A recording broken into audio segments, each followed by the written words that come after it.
많은 사람은 하나님의 인도하심을 크게만 기대하며 살아갑니다. 하지만 실제로 하나님은 우리의 일상 속 아주 작은 순간들을 사용하시고 겉으로는 아무 의미 없어 보이는 감정이나 상황을 통해 중요한 일을 시작하실 때가 많습니다. 그래서 영적 눈이 열려 있지 않으면 대부분의 표지를 지나쳐버리고 하나님이 주시는 신호를 알아보지 못한 채 그대로 흘려보낼 때가 있습니다. 그러나 하나님은 우리가 그 표지를 깨닫기를 원하시고 그 신호를 붙잡을 때 우리의 걸음을 새로운 자리로 이끄십니다. 그래서 지금 내 삶에 일어나는 작은 변화들이 단순한 감정이나 우연이 아니라 하나님이 보내신 사인일 수 있다는 사실을 기억하는 것이 중요합니다. 영적 눈이 열려 있을 때 우리는 평소 같으면 지나쳤을 일들 속에서 하나님이 하시는 일을 알아볼 수 있습니다. 하나님은 큰 기적보다 작은 움직임을 먼저 사용하시고 그 작은 흔들림 안에서 우리의 마음을 깨우시며 새로운 길을 준비하십니다. 그래서 때로는 불편한 감정이나 예상치 못한 충돌도 하나님이 우리를 다시 세우기 위해 주시는 기회일 수 있습니다. 그리고 반복해서 들리는 말씀이나 스치는 생각 또한 하나님이 주시는 중요한 신호일 수 있습니다. 오늘은 하나님이 주시는 표지를 어떻게 바라보아야 하는지 살펴보겠습니다. 첫째, 하나님은 갑자기 싫어지는 감정을 통해 내면을 정리하게 하십니다. 우리가 살아가다 보면 별 이유 없이 갑자기 어떤 행동이 싫어지고 예전에는 아무렇지 않았던 말이나 관계가 불편하게 느껴지는 순간들이 찾아옵니다. 그 감정이 너무 갑작스러워서 당황스러울 때도 있고 내가 왜 이런 마음이 드는지 이해되지 않아 마음이 어지러울 때도 있습니다. 그러나 이런 감정의 변화는 단순한 기분의 흔들림이 아니라 하나님이 우리의 마음 안에서 무언가를 다루고 계시는 중요한 신호일 수 있습니다. 하나님은 때때로 우리가 붙잡고 있던 것들을 자연스럽게 놓을 수 있도록 감정을 사용하시고 이 감정의 변화를 통해 내면을 정리하도록 도우십니다. 그래서 갑자기 싫어지는 감정이 찾아올 때 우리는 당황하기보다 그 안에서 하나님이 어떤 일을 하고 계신지 조심스럽게 살펴볼 필요가 있습니다. 사람은 평소에는 익숙함 때문에 스스로를 잘 점검하지 못합니다. 오랫동안 해온 행동이나 관계는 특별한 이유 없이 계속 이어가게 되고 불편함이 있어도 적당히 넘기며 살아가곤 합니다. 그런데 하나님은 때로는 그 익숙함을 멈추게 하시기 위해 감정을 사용하실 때가 있습니다. 갑자기 어떤 행동이 버거워지고 이전에는 즐거웠던 일이 의미를 잃고 친했던 관계에서도 이유를 설명하기 어려운 거리감이 느껴질 때가 있습니다. 그 감정의 변화는 하나님이 우리 안에서 다뤄야 할 부분을 드러내시기 위한 준비일 수 있습니다. 감정이 흔들릴 때 우리는 비로소 그 자리를 다시 바라보게 되고 새로운 시각으로 마음을 정리하게 됩니다. 그래서 하나님은 우리를 더 깊은 자리로 이끄시기 위해 감정을 움직이시기도 합니다.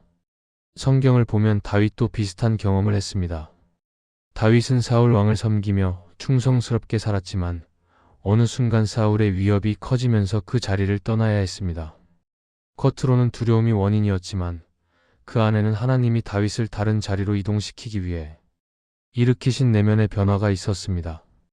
다윗은 마음이 더 이상 그 자리에 머물 수 없다는 감정을 경험했고 결국 새로운 길을 걸으며 하나님이 준비하신 사명의 자리로 나아가게 되었습니다.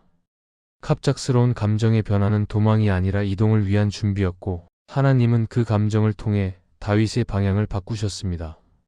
우리에게도 비슷한 일이 일어납니다. 또 하나님은 갑자기 싫어지는 감정을 통해 내면 깊은 곳에 숨겨져 있던 피로, 상처, 부담을 드러내십니다. 우리가 평소에는 느끼지 못했던 회피하고 싶은 마음이나 감춰두었던 감정의 찌꺼기들이 조용히 쌓여 있다가 하나님이 만지실 때 갑자기 표면으로 떠오를 때가 있습니다. 그래서 어떤 감정은 부정적인 것처럼 보이지만 사실은 하나님이 회복시키기 위해 올려보내신 신호입니다. 싫어진 감정 때문에 관계를 돌아보고 마음의 방향을 정리하고 필요 없는 자리에서 한 걸음 물러나며 더 건강한 자리를 선택하게 됩니다.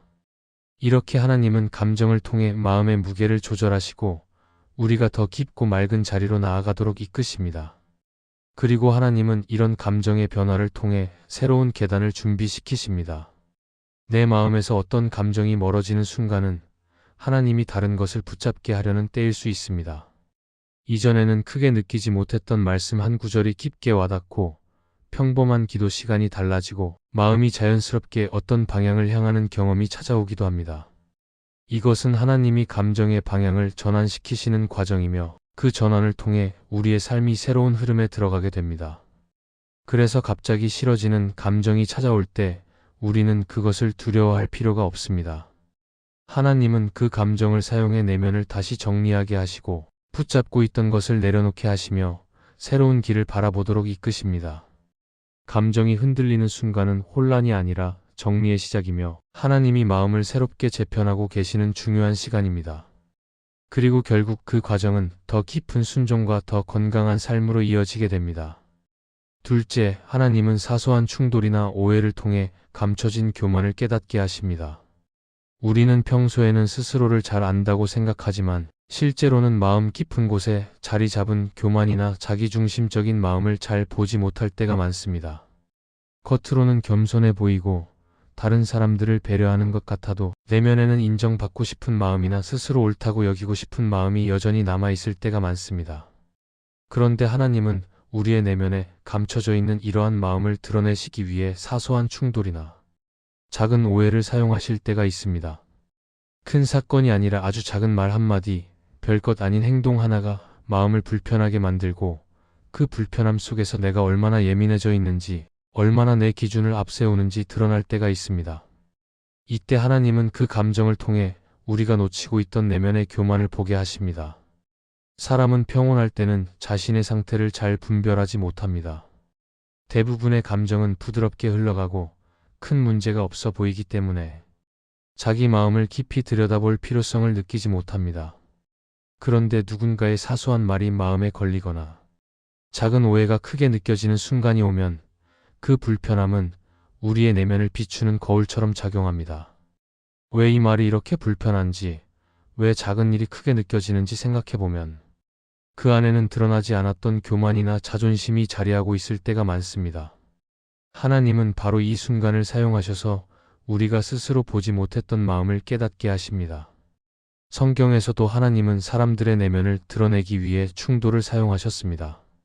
요나가 하나님의 말씀에 순종하지 않고 자기 뜻을 고집했을 때 하나님은 풍랑이라는 외적인 사건만 사용하신 것이 아니라 니네 사람들이 회개했을 때 요나가 보였던 반응을 통해 그의 마음속 깊은 교만을 드러내셨습니다.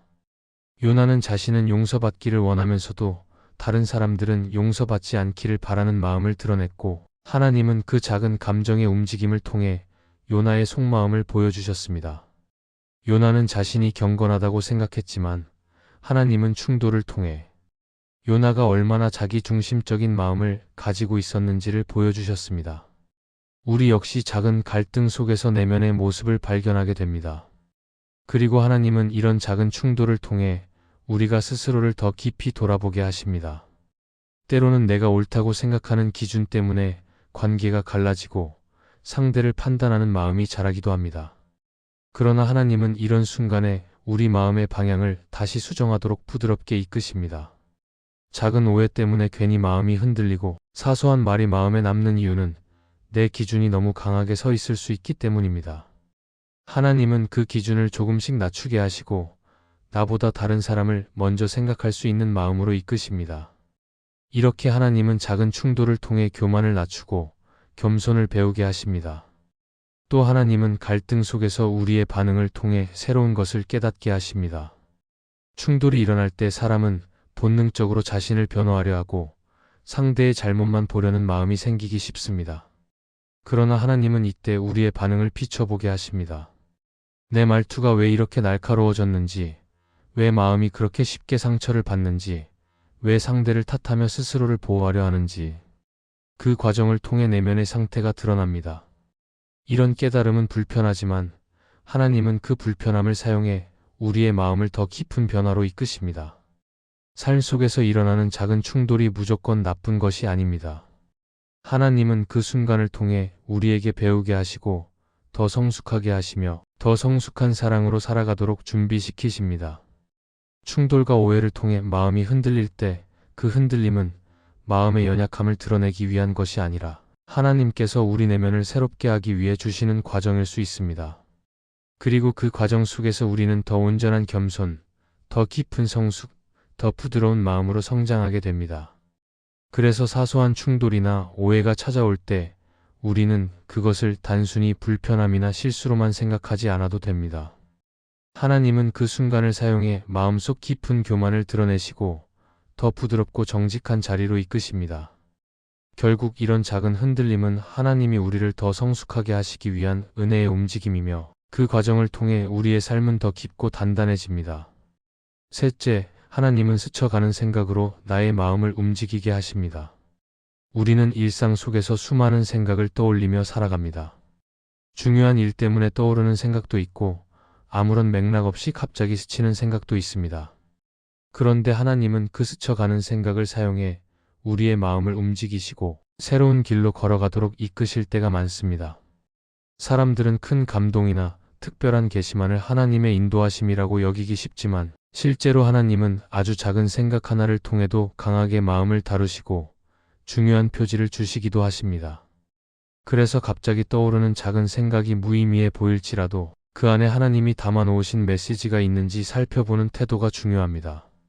우리가 스쳐가는 생각을 무시하게 되는 이유는 그 생각이 너무 작아 보이기 때문입니다.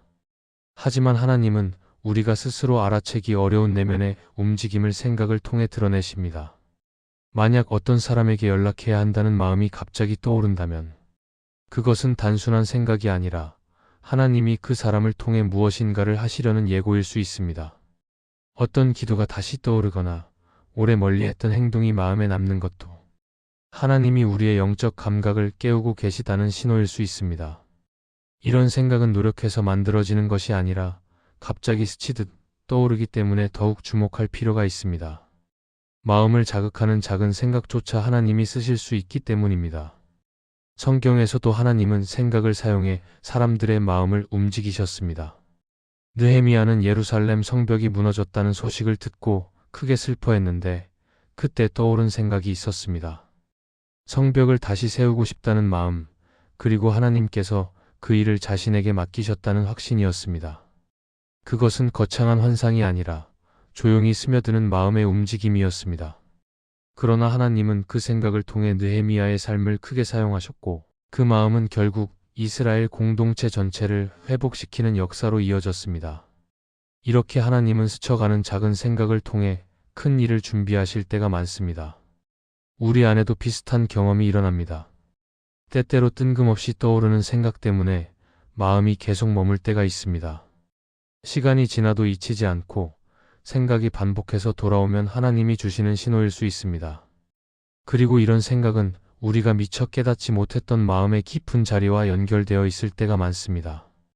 하나님은 그 생각을 통해 우리 안의 갈망을 보여주시고 마음의 어둠을 드러내시고 새로운 방향을 바라보도록 이끄십니다.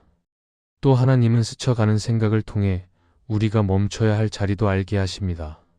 어떤 계획이 마음에 들지 않고 계속 주저되는 이유는 하나님이 그 길을 막으려고 하시는 신호일 수 있습니다. 반대로 두려움이 있어도 계속 떠오르는 길이 있다면 하나님이 그 길로 나아가도록 격려하고 계신 것일 수 있습니다. 이렇게 생각의 방향이 바뀌는 순간은 하나님이 마음을 움직이시며 새로운 흐름을 준비하시는 과정입니다. 그리고 하나님은 스쳐가는 생각을 통해 우리를 더 기도로 이끄십니다. 갑자기 떠오르는 고민 하나가 기도의 제목이 되기도 하고 떠오르는 사람이 중보의 대상이 되기도 합니다. 하나님은 이런 생각을 사용해 우리의 마음을 자신의 마음과 이어지도록 하십니다. 생각이 깊어질수록 하나님이 원하시는 방향을 분별하게 되고 결국 무심코 지나칠 수 있었던 생각이 우리의 걸음을 바꾸는 중요한 계기가 될 때가 있습니다. 그래서 우리는 생각의 흐름을 무시하지 말고 그 안에서 하나님이 주시는 의미를 조용히 살펴보는 것이 필요합니다. 스쳐가는 작은 생각이 하나님의 인도하심일 수 있다는 사실을 기억하면 우리의 시선은 더 민감해지고 마음의 문은 더 넓어집니다. 그리고 하나님이 주시는 신호들을 더 쉽게 알아보게 됩니다. 하나님은 마음속에 자연스럽게 떠오르는 생각으로 우리의 걸음을 움직이시고 다시 시작해야 할 자리로 이끄십니다. 결국 작은 생각 하나가 삶의 방향을 바꾸고 하나님이 준비하신 길로 나아가게 하는 은혜의 시작이 될 수 있습니다. 넷째, 하나님은 반복되는 말씀을 통해 중요한 표지를 주십니다. 우리가 신앙생활을 하다 보면 어떤 말씀이 유독 마음에 남고 여러 상황 속에서 같은 구절이 계속 들리는 경험을 하게 됩니다. 스스로 찾아본 것도 아닌데 마음에 머물고 우연처럼 보이는 자리에서 같은 뜻이 반복될 때가 있습니다. 하나님은 이런 반복되는 말씀을 사용해 우리의 걸음을 이끄시고 지금 필요한 방향을 보여주실 때가 많습니다. 그래서 말씀의 반복은 단순한 우연이 아니라 하나님이 우리에게 주시는 표지일 가능성이 있습니다. 반복되는 말씀이 다시 마음에 들어오면 그때 멈춰서서 귀를 기울이는 태도가 중요합니다. 우리는 바쁘게 살다 보면 마음이 분주해지고 스스로 무엇이 필요한지조차 모를 때가 있습니다. 그러나 하나님은 우리의 시선이 흐트러져 있을수록 말씀을 통해 중심을 바로잡도록 이끄십니다. 특히 반복되는 말씀은 우리의 생각을 깨우고 무뎌진 영적인 감각을 조금씩 회복시키는 역할을 합니다. 말씀은 마음의 어둠 속에서도 빛을 비추며 방향을 잃지 않도록 붙잡아 줍니다. 그래서 반복되는 말씀이 마음속에 남으면 그것을 가볍게 넘기지 말고 하나님이 무엇을 알려주시려는지 조심스럽게 살펴보는 것이 필요합니다. 반복되는 말씀은 우리의 연약함을 드러낼 때가 있고 반대로 우리의 강점을 더 깊이 사용하시려는 준비일 때가 있습니다. 그리고 하나님은 우리의 수준과 상황에 맞춰 말씀을 반복하십니다. 어떤 시기에는 위로의 말씀이 자꾸 들리고 어떤 전환의 시기에는 순종과 헌신을 요구하는 말씀이 반복되기도 합니다. 마음이 흔들리는 상황에서는 두려워하지 말라는 말씀이 반복되고 새로운 시작을 준비해야 할 때는 믿음으로 나아가라는 말씀이 계속 마음에 남습니다. 이런 반복들이 이어지는 이유는 하나님이 우리에게 지금 필요한 메시지를 분명하게 심어주시기 때문입니다.